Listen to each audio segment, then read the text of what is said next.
Welcome back, and welcome to the repair session. As you can see, I have it open. Now, there's a couple of things.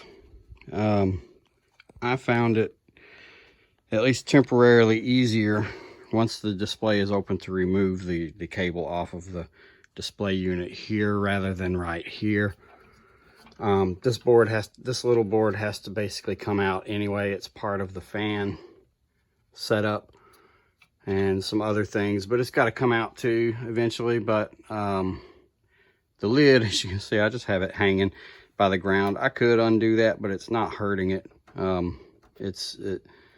That's thick cable, and it's all right temporarily to do that. It's totally not putting any real stress on it. For those who may be doing it while it's hanging like I am, it's fine. I wouldn't go yanking on it and stuff like that, but even the other end of it is tied to the frame back, so I mean it's not going to break unless you get careless. It doesn't even appear to really be putting any stress on it, so that's no worries if you guys are doing that. It's not a job that I would call for the faint of heart, but it doesn't seem like it's going to be real hard. The biggest trouble, let's see if I can find it and then is this stuff. Everything has this glue, so I'm having to kind of peel and pick away because these ribbon cables slide off out, and I could see why they would do it.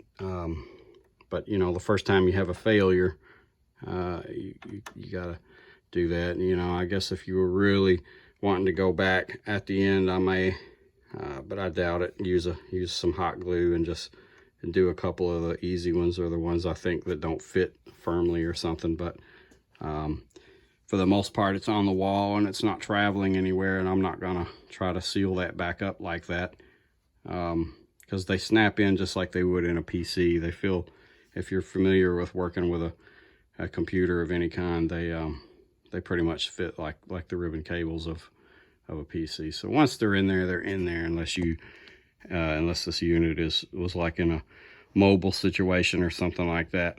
Other than that, that's all good. But that's the biggest issue, because it does take a while. You got to be gentle and you got to be easy.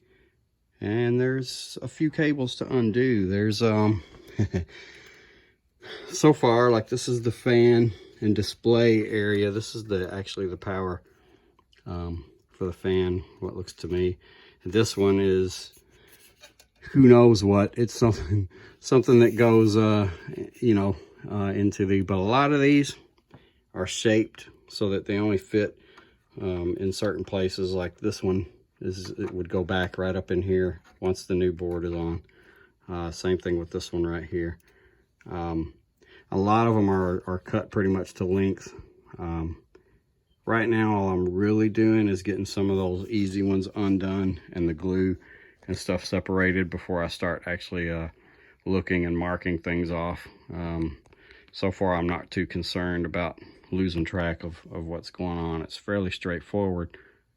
It just looks like it could get a little hairy up here where it looks like the more bigger power cable type stuff is going on. I don't know if that's AC or DC at this point. And so it could get a little, that up in here will be the area to pay attention to make sure that it is right. But I have the instructions all printed out anyway, so that during the putting it back together stage, I can look and it's all pretty well. I think it's going to go okay. So here we go. When you take the front off, you have to take both panels off. If you're trying to get the big one off, you have to take the lower one off first, and then the big one. They interlace. So the big one, when you put it back together, the big one has to go on first, and then of course your connection box. Other than that, it looks like we're underway.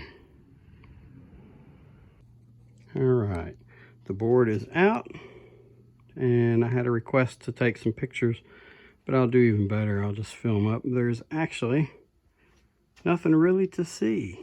That board went out very quietly. It didn't appear that anything really popped and got ugly. And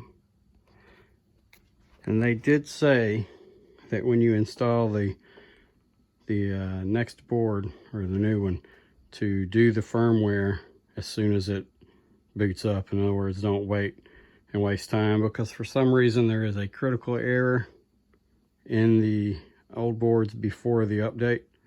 So anyone who's had multiple boards going in, try doing the update along with it as soon as you do the new install. Hopefully that'll work for me. We'll see.